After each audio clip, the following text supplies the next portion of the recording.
ড্রাইভারের সাথে অবৈধ সম্পর্কের কথা জানাজানি হতেই স্বামীকে খুনের পরিকল্পনা।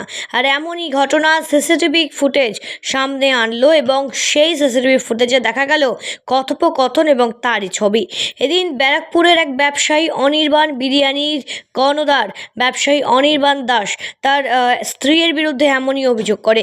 তার স্ত্রী শ্রমনা দাস কিছুদিন আগেই তাদের ড্রাইভার সমীর সেনের সাথে মুম্বাই পালাতে গিয়ে স্বামীর অভিযোগের ভিত্তিতে টাকা এবং পয়সা সহ সোনা দানা নিয়ে পালাবার সময় দমদম বিমানবন্দরে ধরা পড়ে। সেখান থেকে গ্রেপ্তার হয় এবং সেখান থেকে গ্রেপ্তার করে এনএসসিবিআই থানার পুলিশ। তবে দুজনকে তুলে দেয় মোহনপুর থানার পুলিশের হাতে। ড্রাইভার সমীর এবং শ্রমনা কয়েকদিন হাজতবাস করে জামিনে মুক্ত হয়।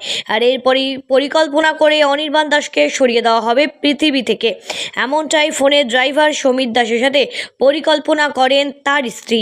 এবং কিভাবে খুন করা হবে তার অডিও ভিডিও ফুটেজ এবার প্রকাশ্যে আনলেন ব্যবসায়ী অনির্বাণ দাস। এরপরই থেকেই আতঙ্কে অনির্বাণ এবং তার পরিবার। ইতিমধ্যেই গোটা বিষয়টি জানিয়ে লিখিত অভিযোগ দায়ের করেছে মোহনপুর থানায় এবং তার স্ত্রী এবং ড্রাইভারের বিরুদ্ধে এফআইআর দায়ের করেছে মোহনপুর থানায় ব্যবসায়ী অনির্বাণ দাস। গোটা বিষয়টি নিয়ে তদন্তের আশ্বাস প্রশাসনের।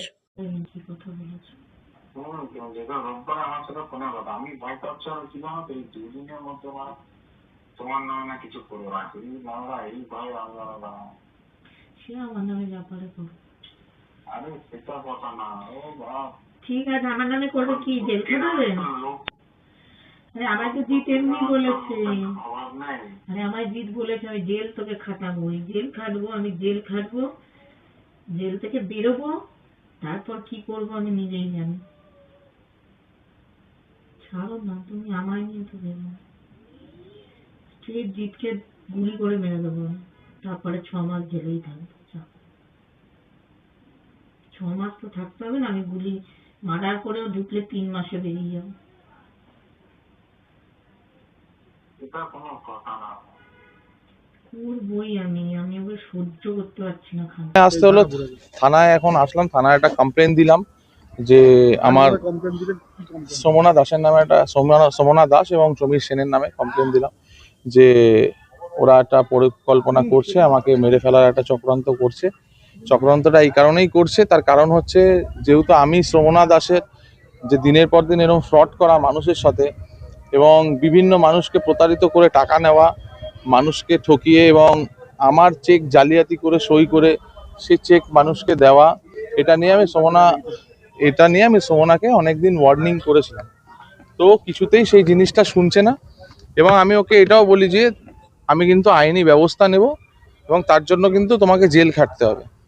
এবং ও সেই জিনিসটাকে লক্ষ্য করে যদি আমি ওর যদি জেল খাটতে হয় তাহলে ও আমাকে প্রাণনাশের হুমকি দেয়, আমাকে প্রাণনাশের হুমকি দেয় এবং সমীর সেনের সাথে ও এটা ডিসকাস করে, যেটা ভিডিওতে সে অ্যাডমিট করছে যে জিৎ যদি আমাকে জেল খাটায় আমি জিৎকে জেল থেকে বেরিয়ে মার্ডার করব এবং আমার 3 মাসের জেল হবে, তো কিন্তু আমি ওকে মার্ডার আমি করবই। তো সেটা নিয়ে, এবং এটা শ্রমনা দাস সমীর সেনকে বলে, সমীর সেন আমার ড্রাইভার এবং সে তাকে বলে তুমি কোনো চিন্তা করো না, আমি জিতকে মার্ডার করবই, ঠিক আছে। এবং সে এটা অ্যাডমিট করেছে এবং সেটা ভিডিও ফুটেজ সহ, ভিডিও ভয়েস সহ এটা আমি থানাকে এবং থানার আপনাদেরকেও আমি শেয়ার করছি। এবং আমি দীর্ঘ বিশ্বাস আছে চরম থেকে চরম শাস্তি ওকে দেওয়া হোক। এবং আমার বাচ্চাকে আমার সাথে কথা বলতে দেয় না, আমি দীর্ঘদিন এর আগেও বলেছি তাদেরকে শাসিয়ে ভয় দেখিয়ে রাখা, এবং আমার বাচ্চাকে আমার কাছে আসতে দেবে না। এবং আমার বাচ্চা মেয়ে কালকে যখন আমার সাথে কথা বলতে চায় সেই কারণে সেই মেয়েকে খুন্তি দিয়ে সে পেটায়। তো আমি আতঙ্কিত না, আমার বাচ্চা নিয়েও আমি প্রচণ্ড আতঙ্কিত। আমি চাই আমার বাচ্চাকে আমার কাস্টাডিতে মহামান্য আদালতের কাছে, প্রশাসনের কাছে আমার এটাই আবেদন থাকবে যে আমার বাচ্চাকে, আমার 3টে ছোট ছোট শিশুকে আমার কাছে ফিরিয়ে দেওয়া হোক, না হলে ভবিষ্যতে এই মহিলা আমার বাচ্চাদেরকেও মেরে দেবে। না, জানতাম না ও কি করেছে, এটা আমি জানতে পারি যখন মুচিপাড়া থানার একটা যখন সমন আসে তখন আমি জানতে পারি যে এরকমভাবে সে প্রতারিত করে টাকা নিয়েছে। এবং সেখানে তার একটা ভিডিও ফুটেজ আছে যেখানে শ্রমনাকে ক্যাশ টাকা দিচ্ছে। সে ভদ্রলোক, অত্যন্ত ভদ্রলোক, সে বুঝতে পেরেছে যে চেকটা সুমনা জালি করে আমায় দিয়েছে। সে বুঝতে পারার সঙ্গে সঙ্গে সে আমার সাথে যোগাযোগ করে যে সুমনা একটা চেক দিয়েছে আপনার নামে এবং আমাকে বাধ্য হয়ে সেখানে আপনার এগেনস্টে একটা থানায় মামলা করতে হয়েছে। তখন আমি জানতে পারি যে পুরো ঘটনাটা সুমনা এবং সুমনার মা ওনারা দুজন মিলে এই টাকাটি নিয়েছিল 2023 সালে। সেখানে একটা এগ্রিমেন্ট করা আছে এবং সুমনা আমার চেকটি চুরি করে সেইখানে 4 লক্ষ টাকার একটি চেক ও ইস্যু করে। আর যেখানে আমি সইটা দেখি সেটা পুরো নকল সই, সেটা আমার কোনো সই না, এখন আপনি ফ্রড করেছে। আমি চাই একদম পুরো দৃষ্টান্তমূলক শাস্তি পাক তারা, এবং সমীর সেন এবং সুমনা দাস, কেন ওরা ক্রিমিনাল মাইন্ডেড আছে। যখন তখন ইচ্ছা আমাকে হয়তো মার্ডারও করে দিতে পারে, সেটাও সে অ্যাডমিট করেছে এবং অ্যাডামেন্ট সে আমাকে মার্ডার করাবে। ব্যুরো রিপোর্ট, সঠিক বার্তা।